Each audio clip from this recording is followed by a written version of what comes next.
Ultramarines. Almost the poster boys of 40K in terms of how well known they are. Assuming you're watching this video, I'm going to say that you just bought yourself the starter set for 40K. I want to preface that I am by no means a professional at painting at all. I actually only just picked up the hobby myself, I'd say around 7 months ago, and I probably have 22 figures painted total. Excusing my noviceness, I think that the fact that I am also a beginner might help with this tutorial at least slightly. When I was starting out in researching and I saw all these dudes just painting these masterpieces and looking at the box art, I was like, wow, that's great. And none of my figures ever came out exactly like that. That's fine.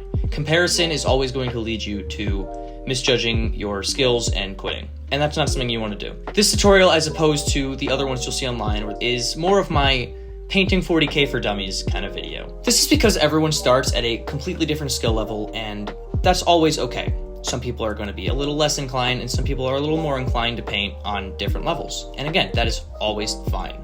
The one thing about my painting tutorial is that you can aim for my mediocrity, and maybe one day you can dethrone me as the king of painting shitty minis, but until then, you can just follow this until you're more comfortable to follow more complicated tutorials that you'll see online. None of these paints are going to be hyper realistic per se. These are just going to be my sort of beginner paints for you. Without further ado, let's discuss the paints that we're going to be using. For this tutorial specifically, I'm going to be using paints exclusive to the starter kit, more specifically the paint starter kit, which comes with its own small selection of paints. Those paints include Macragge Blue, Wraithbone, Bugman's Glow, Mephiston Red, Corax White, Balthazar Gold, Lead Belcher, Agrax Earthshade, and Abaddon Black. Optionally, you can also use Armageddon Dust, but we can get to that later on. Some quick notes before we start is you're going to want to thin your paints, at least for your base coat. This is a very important step because if you don't, your base coat can end up lumpy, gross, whatever you want to say. It just won't look right, I guess I could say. To do that and to thin your paints, you're going to want to, at least what I do, is dip a little bit of your brush in the water. Not entirely, you don't want to soak your brush. And then you're also going to dip that directly into your pot and take at least a little bit of paint before you spread it. Once you have your water and your paint on the brush, you can start coating your mini. Just make sure that you're covering all the gray areas and you are having a nice finished layer. You want to make sure that, again, there's no gray shown. You want to make sure that you have covered every area, and you want to make sure that all of it is even. Take what I say with a grain of salt because, again, I am not a professional. So I highly encourage you to go out, explore other people and their methods, and just see what they say about painting and how you can improve. I say this entirely because, again, I've only started this recently, and I'm not qualified at all to tell you what to do. This is just my sort of, again, 40K for dummies. Paint what you want and just make it look good for beginners. I'm going to start off by prefacing the fact that I've already painted my starter kit, so I don't have any Infernus Marines left to paint. So I am going to be painting a little bit of a different figure. So with all of that out of the way, let's get into it. The first step to any paint is going to be your base coat. For the Ultramarines, we're going to be starting with a coat of Macragge Blue. Make sure that you thin your paints and also make sure that you don't cover any of the details at the same time. You want to make sure that there's no gray, but you want to leave the recesses in there so that you can use them later. Here's what your completed mini is going to look like after you do the base coat. Just blue, simple, and there's nothing special with it yet. Our next step after our base coat is going to be coloring the undersuit and the gun of our Space Marine using Abaddon Black. What we're going to be doing is we're going to be coating the entirety of the gun in just straight black. You might not need to thin this one as much, but make sure that you're not covering the details at all. And also make sure that when you're painting the undersuit, try not to paint any of the armor parts outside of it. If you accidentally overpaint or if you accidentally spill onto the armor and you made that mistake, paint over it. It's not a big deal. Just make sure that you're coating the undersuit and also make sure that you're coating the gun correctly.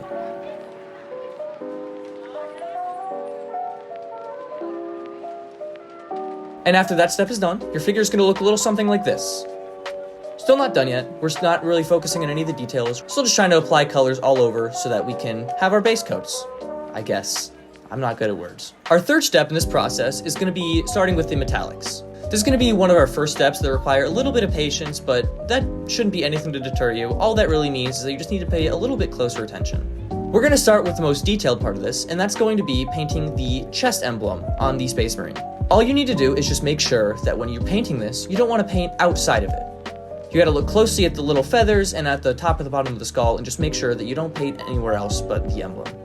Next up, we're going to be painting the end of the flamer in Balthasar Gold as well. This is just going to be the part that has the holes on it, and maybe a little bit of the front of it. The final part that we're going to be painting with Balthasar Gold is going to be the raised parts of the shoulder pads. Just make sure that when you're doing this, you don't want to paint on the power pack by accident, depending on how close they are, and also make sure that you're not painting anywhere inside of the actual shoulder pad. You want to make sure that it's just the thin line and nothing else. And with that done, we're going to be moving on to the next step of the metallics. For this step, we're going to be using Lead Belcher, which is the silver counterpart to Balthasar Gold. The first part we're going to be painting is on the flamer, and opposite of the end of the flamer, on the actual part with the handle, we're going to be painting that entire thing, leaving the middle section black, and just paint the other end of the gun silver. That includes the handle and just everything around that general area. Doing a little more detailed work on this is we're going to be painting the two little weird earpieces on both sides of the Space Marine's head. Staying on the head, we're also going to be painting the tubes that come out of the side, or even just the ends of them, if you don't want to do anything special like that. Make sure we're getting the earpieces and the tubes painted in some way. Just make sure that they're not blank. Turning around the Space Marine, we're going to be painting the power pack now. The power pack's going to have 4 rectangles on either side of it, and we're going to paint those entire things with Lead Belcher. Make sure you're painting the front, the back, in between, on top, and on bottom of all of them. Slightly above them, there's also going to be a little rectangle with 2 circles. You're going to paint those as well. In the center of the power pack, there's that little circle, and what you're going to be doing is you're going to be painting the side little ridges with Lead Belcher as well. The final step with Lead Belcher is going to be painting the little vents on the top of the power pack. You can paint the entire inside silver safely, but when you're painting the outside, make sure that you're not painting the entire sphere shape with Lead Belcher. Make sure you're only painting around the cylinder sections of the power pack so that you're not making it look a little too much. You still want to leave the blue on the outside of the sphere. And with that step done, your Ultramarine is going to be looking like this. The metallics do add quite a lot to your figure, but you're still not done. You still got a little bit more to do. And with that all settled, the next step on our list is going to be... Okay, so Agrax Earthshade. I hate it. At least for Ultramarines, okay? The only reason that I don't really like it as much is because it's not really the same feel as the world-renowned Null Oil. Agrax Earthshade in and of itself is kind of different from Null Oil because it gives more of a dirty, grimy, used look. It's more brown as opposed to the lighter, clear black of Null Oil. And I don't think it works with Ultramarines at all. I think that Agrax Earthshade is just way too dramatic of a look for my Space Marines at least. I don't really choose to use it as much, or really at all. The only step that we're actually going to be using this on is painting the Balthasar black sections of the Space Marine. So this means you're going to be coating the bronze section of the flamer as well as the little emblem on his chest. Make sure you're careful with these steps and make sure that you don't do a little bit too much. All you really want to do is just make sure that the shade settles in the recesses and adds definition instead of just having a flat image or just a flat surface. I personally would say that you can ignore the shoulder pads and you don't really need to paint them with the shade. But that's up to you. You can do what you want, you can try what you want. It's all up to you. Again, I just need to preface, I am not a professional, so don't take anything of what I'm saying with all the worth in the world. Just make sure that you're doing what you think is right. Now what I would consider the final step before we do the little tiny details is everyone's favorite, recess shading. Yay. So ordinarily I would just be slapping some Null Oil over my figure, but for the purposes of this video, my Null Oil, just happened to disappear for this video exclusively. So the point of shading your entire figure is that it's going to add definition to the recesses and make sure that it's not just a flat image. But I think that Earthshade is a little bit too, dramatic a look. It doesn't really mesh well with the blue in my opinion, and I just choose not to use it. So instead, we're going to be using Abaddon Black. Fitting Abaddon Black for this process is almost mandatory, unless you're really just that confident in yourself, in which case, why are you actually here? With our thin Abaddon Black and our brush, what we're going to be doing is we're going to be painting every single one of the recesses all over the figure. Recess shading in this way is definitely going to be one of the most tedious processes of painting any of your figures, and it's definitely the point where most people lose a lot of their brain cells. So just know that literally everybody hates this step just as much as you do. But the only thing is, the payoff after you paint all of your recesses and after you get that definition is second to none. it makes your figure look phenomenal. And with the absolute worst step of the process out of the way, your figure's gonna look a little something like this. Again, the shades are gonna add a lot of definition to make it look like you're not just looking at a wall of blue, and it's gonna actually just make your figure come to life.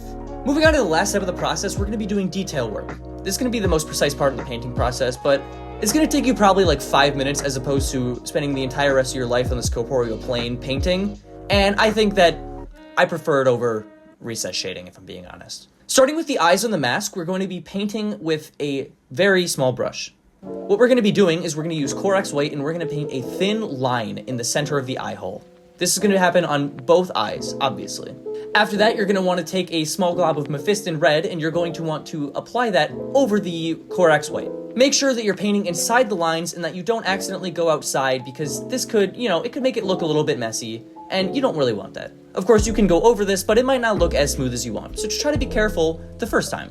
I didn't write this in the script, but I realized I forgot to go over it. Some of the figures have a little grenade skull piece on their hips.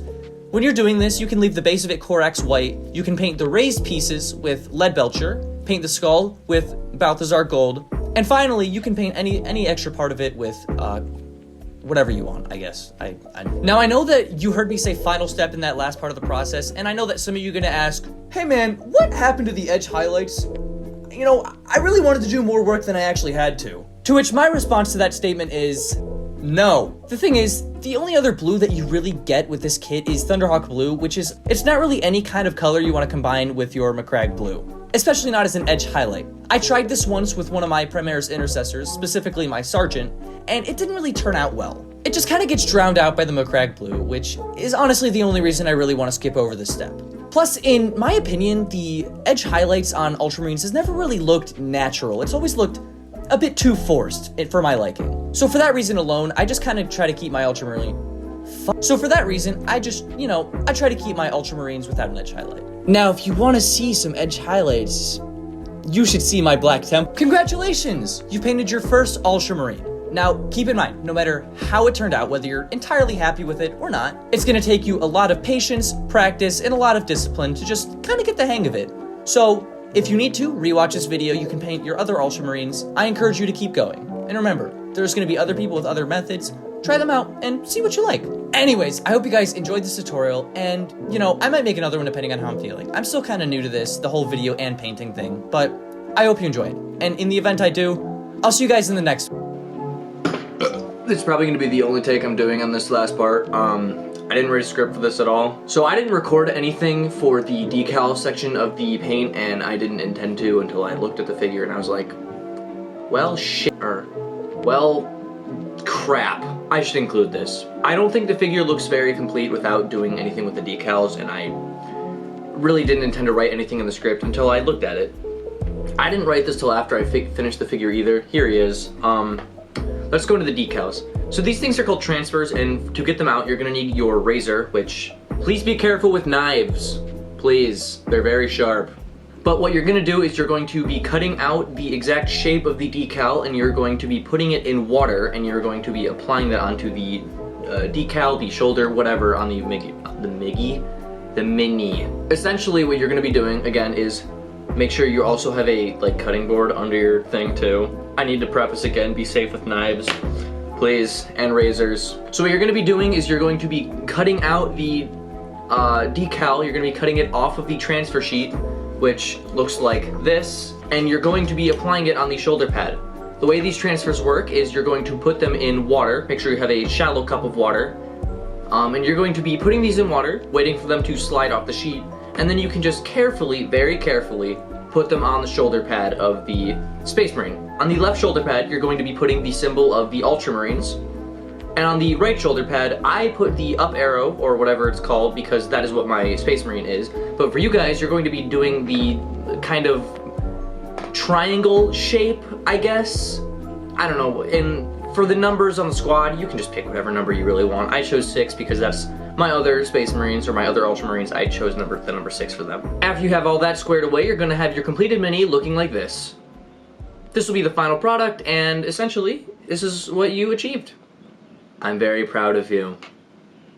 I think mine looks terrible, if I'm being honest. I kind of messed up the I kind of messed up the up arrow on mine, and I don't really like it too much, but battle damage is battle damage, so I'll take it. That's all I'm saying. Alright. Did I have anything else to add? End video.